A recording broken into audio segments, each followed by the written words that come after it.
जय माँ काली। आज हम एक बहुत ही महत्वपूर्ण विषय पर चर्चा करने जा रहे हैं। ये वो सवाल है जो अक्सर कई व्यक्तियों के मन में चलता रहता है और ये सवाल है कि हम पूजा पाठ तो बहुत करते हैं पर फिर भी हमारे घर में नकारात्मक ऊर्जा कैसे प्रवेश कर जाती है। ये एक बड़ी ही चिंता का विषय बन जाता है। आप में से काफ़ी सारे लोग ऐसे होंगे जो अपने इष्ट देवी देवता की पूजा में काफ़ी श्रद्धा से जुड़े होंगे, पर लेकिन जब उनको इस बात का पता चलता है कि उनके घर में किसी नकारात्मक ऊर्जा ने प्रवेश किया है तो उनका मन पूजा पाठ भक्ति से धीरे धीरे उठने लगता है और वह ये सोचते हैं कि आखिर पूजा पाठ करने के बाद भी घर में नकारात्मक ऊर्जा प्रवेश कर जाती है तो पूजा पाठ का क्या फ़ायदा है। लेकिन इसके पीछे कई मुख्य कारण होते हैं और कुछ हमारे द्वारा की गई गलतियां भी होती हैं जिस कारण हमारे घर में नकारात्मक शक्तियां प्रवेश करती हैं। तो चलिए वीडियो को शुरू करते हैं। तो हम में से काफ़ी सारे लोग ऐसे होंगे जो अपने देवी देवता के मुख्य दिन, जो उनका विशेष दिन होता है, जैसे कि माँ कालका का शनिवार, हनुमान जी का मंगलवार और भोलेनाथ जी का सोमवार, उनके विशेष दिन पर ही उनके नाम से अपने घर में दीपक जलाते हैं। बाकी के 6 दिन उनके घर में कोई पूजा पाठ नहीं होती, ना ही उनके घर में कोई दीपक जलाया जाता है। लेकिन जिस दिन उनके देवी देवता का मुख्य विशेष दिन होता है वो केवल उसी दिन उनके नाम का दीपक जलाते हैं। तो कई लोग ऐसे भी होंगे जिनके घर में दीपक तो रोज़ जलता है लेकिन उनकी पूजा केवल एक दीपक तक ही सीमित रहती है। ना वह किसी नियम का पालन करते हैं, ना उनका कोई विधि विधान होता है, ना ही वह अपने मंदिर को साफ करते हैं। उनकी पूजा पाठ का मतलब सिर्फ एक दीपक जलाना होता है।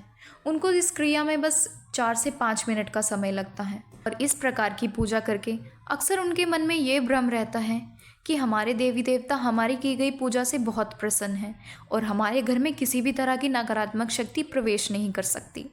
और यहीं से शुरुआत होती है उनके घर में नकारात्मक ऊर्जा के प्रवेश करने की। लेकिन आप में से कई सारे लोग ऐसे हैं जो मेरी इस बात से सहमत नहीं होंगे और वो अपने मन ही मन में सोच रहे होंगे कि भगवान की भक्ति तो भाव से होती है, लेकिन हमारे लिए ये बात समझना ज़रूरी है कि उस भक्ति में नियम और श्रद्धा भी ज़रूरी है।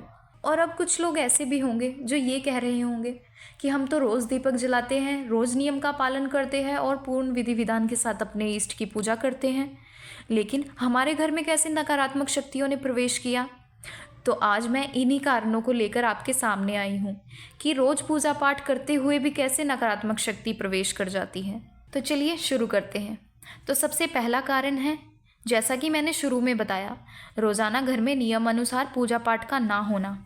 हफ्ते में एक बार दीपक जलाने से या रोज़ाना भी अगर आप दीपक जला रहे हैं, अगर उसमें कोई विधि विधान नहीं है, ना आप किसी नियम का पालन कर रहे हैं, तो भी आपके घर में नकारात्मक शक्तियाँ प्रवेश कर सकती है।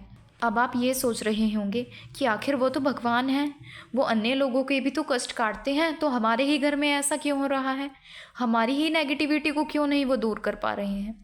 तो इसका जवाब है, कोई भगवान या कोई देवी देवता ऐसा नहीं है जो बुरी शक्तियों को नहीं हटा सकता।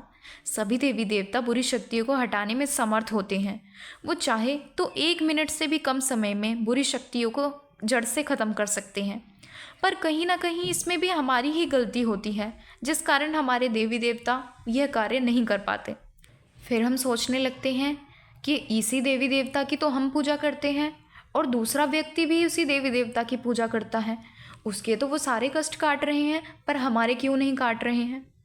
तो इसका जवाब मैं आपको एक उदाहरण के माध्यम से दूंगी जो आपको आसानी से समझ आएगा। सोचिए आपके पास एक चाकू है और वैसा ही चाकू एक दूसरे व्यक्ति के पास भी है, लेकिन उसने उस चाकू को धार लगाकर उसने उसको तेज़ किया हुआ है जिस कारण वो फल सब्जियां आराम से काट रहा है।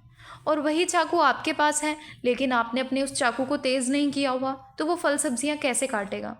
तो इसी तरह से होता है, देवी देवता हमारे सबके एक समान होते हैं, लेकिन ये निर्भर करता है कि हमने उनको कितना जागृत किया हुआ है, क्या वो उतने सक्षम हैं कि वो हमारे घर की बुरी शक्तियों को हटा सकते हैं। इस प्रकार देवी देवता की पूजा पाठ पूर्ण नियम अनुसार और विधि विधान से होनी चाहिए ताकि उनमें इतनी शक्ति आए कि वो हमारे हर प्रकार के दुख और बुरी शक्तियों को हटा पाए। तो चलिए चलते हैं अगले कारण की तरफ। दूसरा कारण है घर में पितरों की पूजा पाठ ना होना। हमारे घर के पितृ यानी कि पूर्वज जो हमारे और हमारे घर की रक्षा करते हैं, जो बुरी शक्तियों को घर में प्रवेश करने से रोकते हैं, अगर हम उनका सम्मान नहीं करते या उनकी पूजा नहीं करते या उनके अमावस्या पर उनको भोग नहीं देते तो भी वह हमारे बचाव का कार्य छोड़ देते हैं और बुरी शक्तियाँ घर में आसानी से प्रवेश कर जाती हैं। और इसका एक और कारण है, जब हम अपने पितरों को भोग नहीं देते, ना उनकी हम पूजा पाठ करते हैं, तो उनकी शक्ति कम होती जाती है। और जब भी कोई तांत्रिक क्रिया करता है या भूत प्रेत को हमारे ऊपर भेजता है, तो सबसे पहले वो तांत्रिक एक ही कार्य करता है, हमारे पितरों को बांधने का। अगर हम अपने पितरों को भोग नहीं देते तो उनकी शक्ति बहुत कम हो जाती है, जिस कारण वह आसानी से बंध जाते हैं और नकारात्मक शक्तियाँ आराम से हमारे घर में प्रवेश कर जाती हैं। अगर आपके पितृ भी शक्तिशाली नहीं हैं, तो ये एक मुख्य कारण है कि आपके घर में नकारात्मक शक्तियाँ प्रवेश करेंगी, चाहे आप कितनी भी पूजा पाठ करते क्यों ना हो। इसके विपरीत यदि आपने अपने पितरों को भोग दिया है और आप उनकी पूजा पाठ करते हैं, तो वह शक्तिशाली हो जाते हैं, जिस कारण कोई भी तांत्रिक उनको बांध नहीं सकता। तो चलिए चलते हैं अगले कारण की तरफ। तीसरा कारण है ग्राम देवता के स्थान पर ना जाना, उनकी पूजा ना करना। सभी स्थान या गांव के अलग अलग देवता होते हैं जो उस पूरे गांव की रक्षा करते हैं। उन्हें ग्राम देवता, खेड़ा देवता, क्षेत्रपाल, नगर खेड़ा, भूमिया आदि नामों से जाना जाता है। यह उस क्षेत्र के देवता होते हैं। इनको क्षेत्र के रक्षक भी कहा जाता है। जब भी कोई शक्ति, वह अच्छी हो या बुरी, उस क्षेत्र में प्रवेश करती है तो सबसे पहले इन्हीं से आज्ञा लेती है। अगर इनकी आज्ञा हो तभी वह उस क्षेत्र में प्रवेश कर पाती है। जैसे अगर कोई व्यक्ति उनकी पूजा पाठ नहीं करता तो वो नकारात्मक शक्ति को अपने क्षेत्र में प्रवेश करने की आज्ञा दे देते हैं और नकारात्मक शक्ति उस व्यक्ति के घर तक आसानी से पहुंच जाती है और उसमें प्रवेश कर जाती है। यदि इसके विपरीत अगर कोई व्यक्ति ग्राम खेड़ा देवता की पूजा करता है, उनको रोज स्नान करवाता है, तो वो देवता उस नकारात्मक शक्ति को वहीं रोक लेते हैं, उसको अंदर आने की आज्ञा नहीं देते हैं। इस प्रकार ग्राम खेड़ा देवता का मान सम्मान ना करना, उनकी पूजा पाठ ना करना, ये भी एक बहुत बड़ा मुख्य कारण है कि आपके घर में नकारात्मक शक्तियाँ प्रवेश कर सकती हैं। चौथा कारण है अपने कुलदेवी देवता का हर महीने भोग ना देना। हमारे कुलदेवी और कुलदेवता हमारे घर की रक्षा करते हैं, सुख समृद्धि लाते हैं, वंश वृद्धि करते हैं और हमारे घर में बरकत का कार्य भी करते हैं। लेकिन अगर हम उनको समय अनुसार भोग नहीं देते तो वह रुष्ट हो जाते हैं और नकारात्मक शक्तियाँ आसानी से हमारे घर में प्रवेश कर जाती हैं। पांचवा कारण है देवी देवता का जागृत ना होना। देवी देवता तब तक कोई कार्य नहीं कर पाते जब तक वह जागृत नहीं होते। उनको जागृत करने के भी बहुत से तरीके होते हैं। उनके जागृत ना होने के कारण भी घर में बुरी शक्तियाँ प्रवेश कर जाती हैं। अगर आप जानना चाहते हैं कि अपने कुल देवी देवता को कैसे जागृत किया जाए तो हमें कमेंट करके बताएं, हम उस पर एक अलग से डिटेल में वीडियो बना देंगे। छठा कारण है घर में बुरी शक्तियों का होना। घर में बुरी शक्तियाँ होने के कारण देवी देवता घर से पलायन कर जाते हैं, क्योंकि हमारी देवी देवता पवित्र और शुद्ध होते हैं। नकारात्मक शक्तियाँ गंदी होती हैं और जहाँ गंदगी होती है देवी शक्तियाँ उस जगह को त्याग देती हैं। इस कारण देवी देवता के स्थान पर बुरी शक्ति बैठकर पूजा का फल ग्रहण करने लग जाती है और वो और भी ज़्यादा ताकतवर हो जाती है और अन्य बुरी शक्तियों को भी अपने पास बुला लेती हैं। जैसे हम कहीं घूमने जाते हैं तो हमें वो जगह पसंद आती है और फिर हम अपने परिवार वालों या दोस्तों को भी वहाँ लेकर जाते हैं। ठीक उसी प्रकार बुरी शक्तियाँ अन्य बुरी शक्तियों को अपने पास बुला लेती हैं।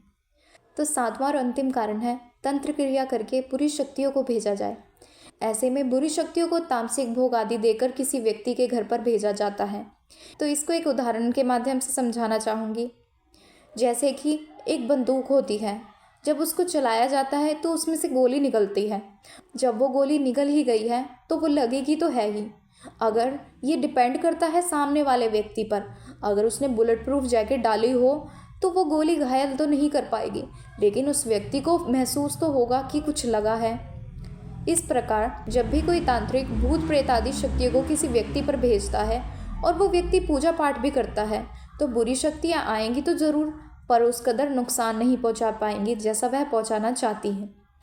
तो इस प्रकार मैंने ये कुछ 7 कारण बताए हैं जिसमें पूजा पाठ करते करते भी आपके घर में बुरी शक्तियाँ कैसे प्रवेश कर जाती है। तो इसके यही कारण हैं। अगर आप चाहते हैं कि आपके घर में भी कोई बुरी शक्तियाँ प्रवेश ना कर पाए तो इन कारणों को सुधारें। और अगर जानकारी पसंद आए तो वीडियो को लाइक करें, दोस्तों के साथ शेयर करें। ऐसी ही और जानकारियाँ पाने के लिए हमारे चैनल को सब्सक्राइब करें। जय माँ काली।